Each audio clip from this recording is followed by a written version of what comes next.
Gooseland. There was an oversized shoe. Mother Hubbard lived there. There was also a tower called Jack and Jill Daycare Center. Farmer in the Dell lived in a beautiful house. In Mother Goose Town, the grass was always green.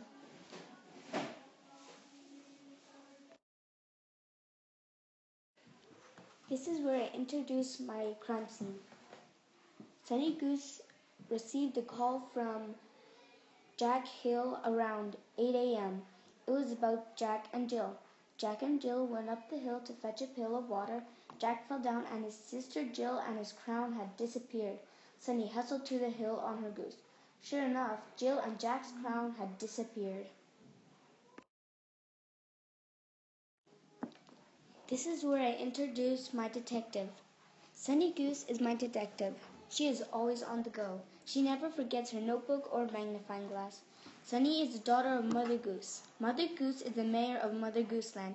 Sunny has yellow hair that matches the sun. She also has blue sparkling eyes. She is a hard-working detective and always solves a case no matter what. This is where I introduce my suspects and who they are and why they are suspects. And Chicken Little is a suspect because he was running around the hill over and over again.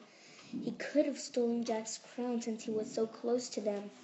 And the three pigs were jumping higher in their backyard on the trampoline.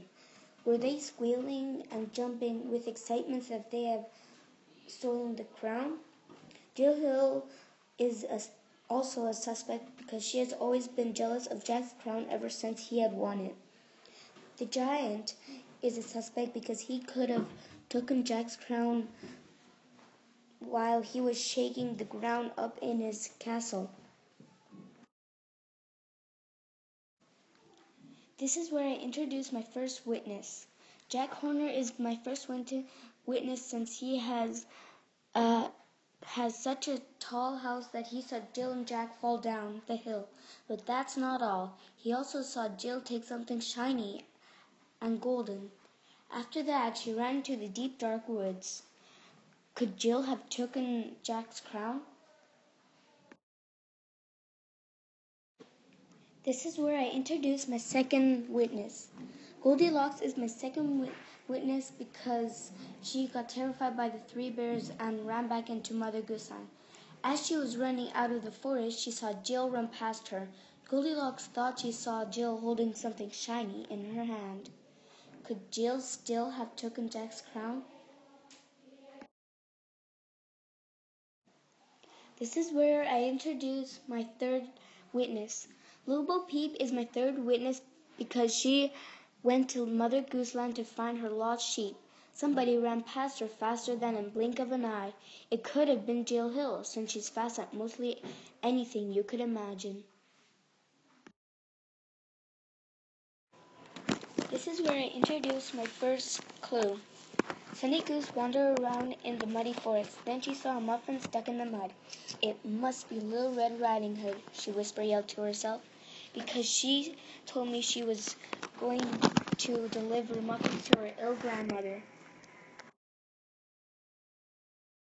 This is where I introduce my second clue. Detective Sunny scanned the muffin with her fingerprint detector.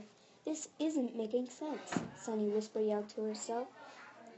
The fingerprint is Jill Hill's, but Jill doesn't have muffins. This is where I introduce my third clue. Little by little, the sky began to darken. Miss Goose saw that there was something pink glowing against the dark. She ran to it. It was a lipstick Sunny gave to Jill for her birthday. Jill Hill, she huffed loudly. But I'm not sure. This is where I introduce my fourth clue. Sunny went on. She took a look at her boots. They were highly muddy, but she kept going. Then Sunny Goose saw a piece of Jill's blue apron in the mud. Sunny took the smooth blue cloth and wandered along. Sunny was starving, so she climbed a tree, ate her apple, and went on. This is where I introduce my fifth clue. A piece of newspaper was soaring through the air. Sunny caught it. It read, "Thanks, Little Red Riding Hood, for letting me have a muffin. Jill Hill." So off Sunny crept to Little Red Riding Hood's house. There, Sunny found Jill eat a muffin with a crown on her head. This is where I introduce my red herring. The giant was one of Sunny Goose's suspects, so she climbed the beanstalk and interviewed him. So she figured out that the giant made all Mother Gooseland shake didn't even know anything about the case. He was only chasing Jack to get his cute chicken back. The giant made all of Mother Gooseland shake with his running. This is where I introduce my case solved. The case was solved when Sunny Goose found the muffin with Jill's fingerprint. She knew who the suspect was, Jill Hill. Sunny went to Little Red Riding Hood's house and saw Jill eat her last muffin. Jill knew that she was a slow counter for the fastest goose counting contest, so she just stole Jack's crown. Jill got thrown into jail of sadness for 2 months.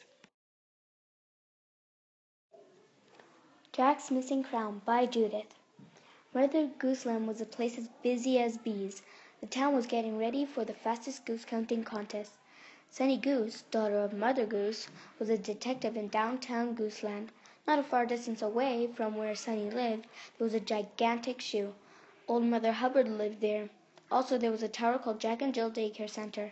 Next door, there was a beautiful house. Farmer the Dell lived there. In Mother Gooseland, the grass was always green. There were many other nursery rhyme buildings built in Mother Gooseland. Nobody in Mother Gooseland would be expecting the fastest goose counting contest to be interrupted by a mystery. That morning around 8 a.m., Detective Sunny received a call from Jack. Jack and Jill went up the hill to fetch a pail of water.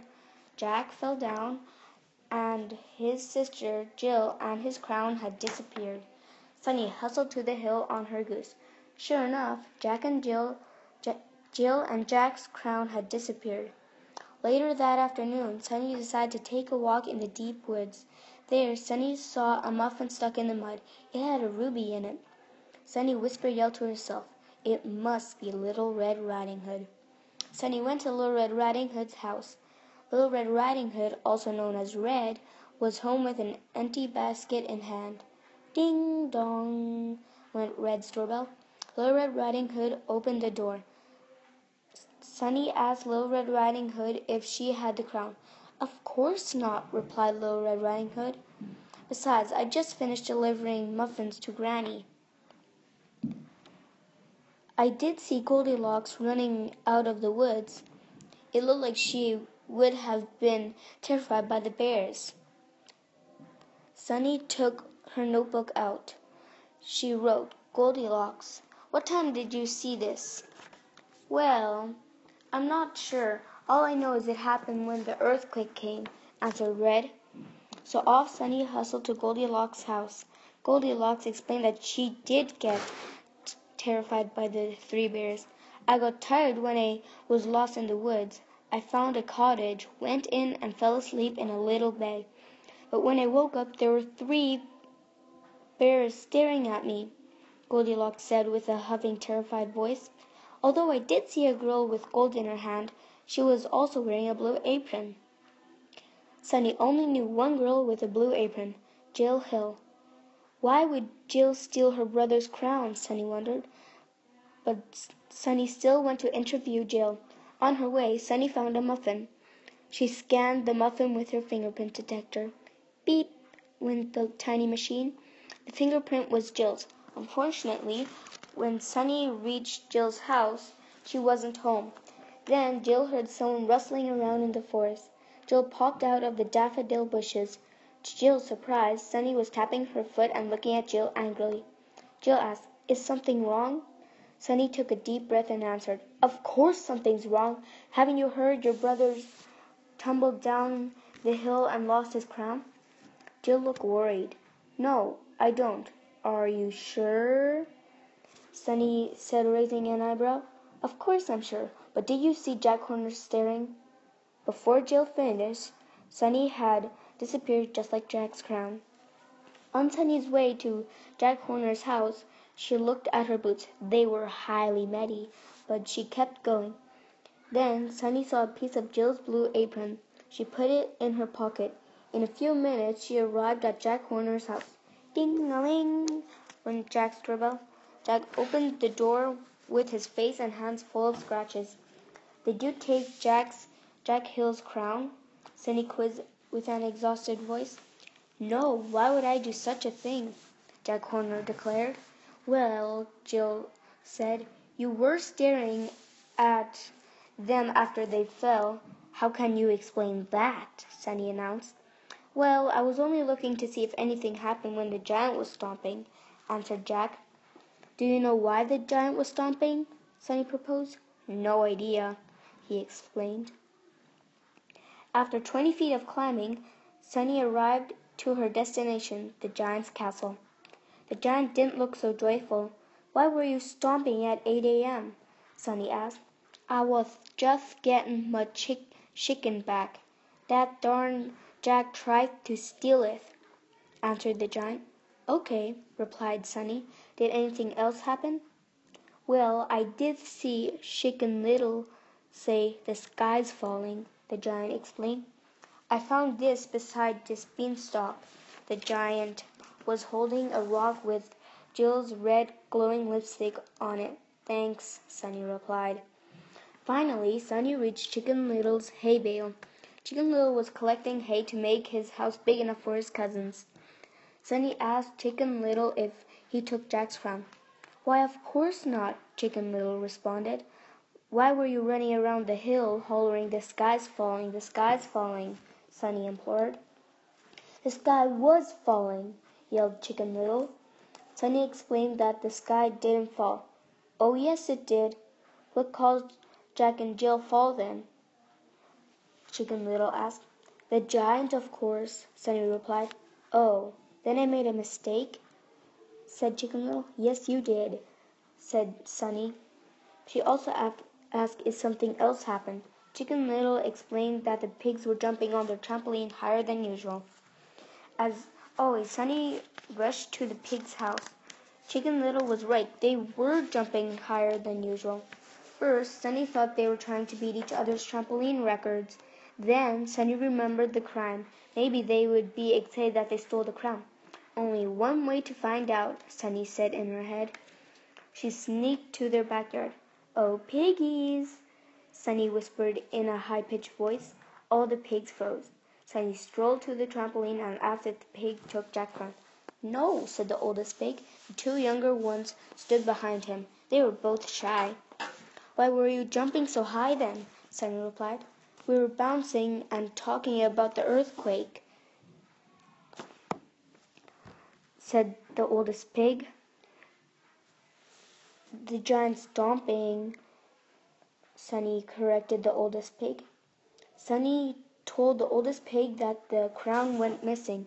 She also asked him if he took the crown. The pigs answered, no. But he explained that Little Bo Peep, also known as Mrs. Peep, was looking in every corner of Mother Goose Land. The two other pigs nodded. So off Sunny went to Little Bo Peep's house.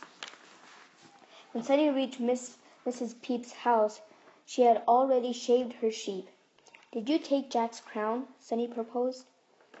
And why were you wandering around in Mother Goose Land? Mrs. Peep stood up and dusted her dress. I was in Mother Goose Land to find Joe and Mo, she explained. Those naughty sheep didn't want to stay with the rest of the sheep, and I didn't take Jack's crown. Sunny sighed deeply. Who could have taken Jack's crown? She thought. I did see something or someone faster than the blink of an eye, Little Bo Peep replied. I think it was Jill because she's fast at mostly anything you could imagine. Now that Sunny knew the giant was just a red herring, she erased his name off from the suspect list and wrote his name under red herring. Underneath his name, Sunny wrote, Getting chicken back from Jack. Sunny continued walking to Jill's house. On Sunny's way to Jill's house, she found a piece of newspaper soaring through the air. Sunny caught it. The note read, Thanks, Little Red Riding Hood, for letting me have a muffin. Jill Hill. Off Sunny crept to Red's house. There, Sunny saw Jill finish eating a muffin. Sunny entered Red's house. She asked Jill why she took Jack's crown. Unfortunately, Jill was jealous of Jack's crown. For stealing Jack's crown, Jill got put in jail for 1 month.